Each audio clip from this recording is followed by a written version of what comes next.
인생 수업 제1교시 우리는 8살이 되면 초등학교에 입학한다. 이것은 이 세상에 살아남기 위해 학문을 배우러 가는 길이다. 이와 같이 우리는 배움을 얻기 위해 이 세상에 왔다. 인간은 태어나는 순간 누구나 예외 없이 삶이라는 학교에 입학한 것이다.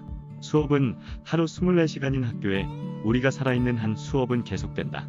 그러나 우리 인간이 충분히 배우지 못하면 수업은 언제까지나 영원히 반복될 것이다. 우리의 영혼이 지구로 보내져 수업을 다 마치고 나면 나비가 누에를 벗고 날아오르는 것처럼 우리의 영혼을 육체로부터 해방하는 것이 허락된다. 그 시간이 되면 우리는 집에서 신에게로 돌아가는 아름다운 나비처럼 떠날 수 있고 더 자유로운 영혼이 될 수 있다. 우리가 지구라는 학교에 입학해 배워야 할 이수 과목들은 사랑, 관계, 상실, 두려움, 인내, 받아들임, 용서, 행복, 경청, 배려 등이다. 이 모든 수업의 궁극적인 목표는 결국 나는 누구인가? 나는 깨달음을 얻는 것으로 귀결된다. 이 깨달음을 스스로 알아내는 것이 수업의 완성이다. 그러면 나는 죽음으로써 영원히 사라져버리는 존재인가? 아니면 윤회설처럼 모습을 바꿔가며 배움을 계속하는 존재인가? 사람은 누구나 생의 어느 시점에서 스스로에게 질문을 던진다. 이게 내가 진정 원했던 삶인가? 하고 다시 한번 자기의 지나온 과거를 반드시 되돌아본다. 그리고 그제서야 깨닫는다. 내 인생에 가장 중요한 것을 간과하고 살아온 삶에 대해 후회를 한다. 때론 부조리하고 하찮고 무의미한 것들의 투성이인 이 삶에서 추구할 것은 많지 않다. 그럼에도 불구하고 사람들은 즐겁지 않는데도 웃고 화낼 상황도 아닌데도 화를 내고 황홀하지도 않는데도 새벽을 맞이한다. 가슴에 와닿지 않는데도 관계를 맺고 절망적이지만 밥을 먹는다. 죽음은 삶의 큰 상실이 아니다. 가장 큰 상실은 우리가 살아있는 동안에 우리 내면에서 꿈틀거리는 그 어떤 것이 죽어버리는 것이다. 죽음에 다다른 이들이 한결같이 하는 말이 있다. 아직 죽지 않은 사람으로 살아가지 말아라 하는 말이다. 모든 일에 격가지로 살아가지 말고 모든 일에 대해 주인공처럼 살아가라는 말이다. 옛말에 수처작주 입척해진 이란 말이 있지 않은가? 가는 곳 처하는 곳마다 그 형태가 어찌됐던 그 상황의 주인공이 되어서 살라는 말이다. 죽음의 가장 큰 교훈은 삶이다. 삶은 하나의 기회이며 아름다움이며 놀이인 것이다. 그것을 붙잡고 감상하고 누리는 것은 우리 자신에게 달린 일이다. 어떻게 배우고 활용하는 일은 우리 자신의 몫이다. 아인슈타인 박사도 이렇게 말하지 않았던가? 인생을 살아가는 데는 두 가지 방법이 있다. 하나는 기적이 존재하지 않는다고 생각하며 사는 것이고 다른 하나는 모든 것이 기적이라고 생각하고 살아가는 것이다. 우리가 먼 하늘에 떠 있는 수많은 별들에 이를 수 없다는 것은 불행이 아니다. 불행한 것은 이룰 수 없는 별을 마음속에 갖고 있지 않다는 사실이다. 인간 모두의 깊은 내면에는 자신이 되기를 갈망하는 어떤 존재가 있습니다. 그 존재에 다가갈 때 우리는 그것을 느낄 수 있습니다. 그와는 반대로 진정한 나에서 멀어져 갈 때도 그것을 느낄 수가 있습니다. 의식적으로든 무의식적으로든 인간은 삶 속에서 배움을 얻으려 하고 그 해답을 찾습니다. 두려움과 후회와 싸우고 그것에 대한 의미와 사랑과 용기를 추구하며 상처와 상실, 덧없이 흘러가는 시간들을 이해하려고 노력하고 있습니다. 끊임없이 나는 누구인가?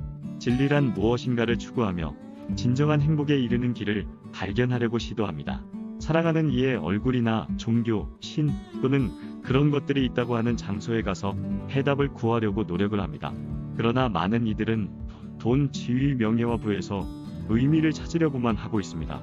하지만 이런 것들에서는 자신이 추구하고자 했던 의미를 발견할 수 없으며 심지어는 고통을 가져다 줄 뿐이라는 사실을 나중에 깨닫습니다.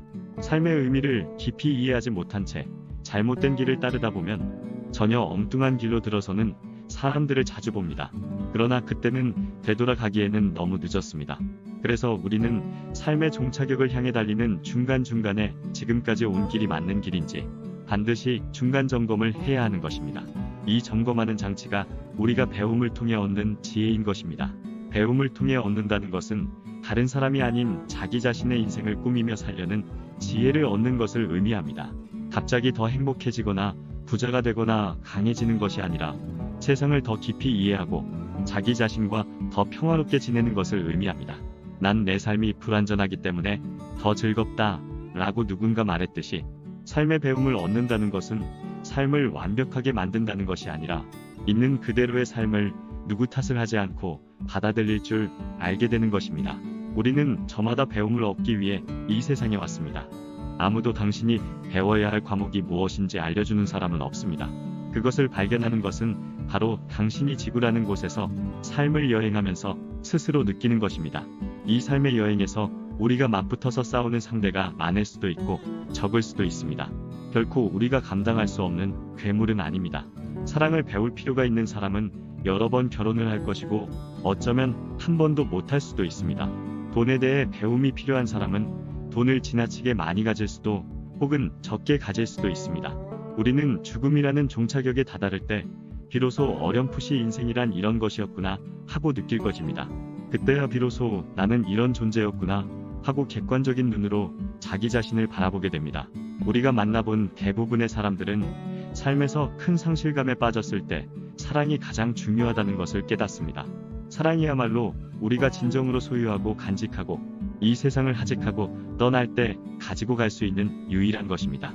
그리하여 그들은 외부에서 행복을 찾는 일을 중단하고 그 대신 자기가 이미 가지고 있는 것 중에서 삶의 의미와 진정한 부를 발견하는 법을 배웠습니다. 즉, 나의 내면 나의 마음에서 진정한 행복을 찾았습니다. 지구상에 태어난 어느 인간도 죽음을 피한 사람은 단 한 사람도 없다. 그렇지만 우매한 인간들은 대부분 삶의 존재와 인생의 의미와 가치를 모르고 살다가 죽는다. 너무 안타까운 현실이다. 바로 지금 마지막인 이 순간을 헛되이 보내서는 안 된다. 우리에겐 너무 귀중한 시간이기 때문인 것이다.